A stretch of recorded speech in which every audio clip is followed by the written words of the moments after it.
Samantala, umabot na raw po sa may 5,000 mga nakagat ng aso at pusa sa buong bansa. Ayon po yan sa San Lazaro Hospital.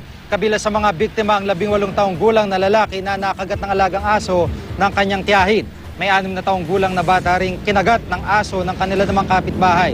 Gayunman, mas mababa pa rin daw ang bilang ng mga nakagat ng hayop ngayong taon. Sa parehong panahon kasi noong nakarang taon, may higit 7,000 na italang biktima ng kagat ng aso pa lang. Sa kabila ng mas mababang bilang ng nakagat, inaasahan ng mga opisyal na dadami pa ito lalo na kapag sumapit ang panahon ng tag-init.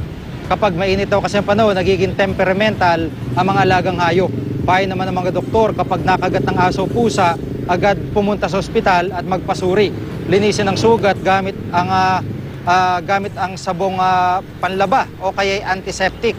Huwag paduguin ang sugat dahil pwedeng kumalat ang rabies. Makabubuti rin daw kung mabibigyan ng anti-rabies shot ang inyong mga alaga.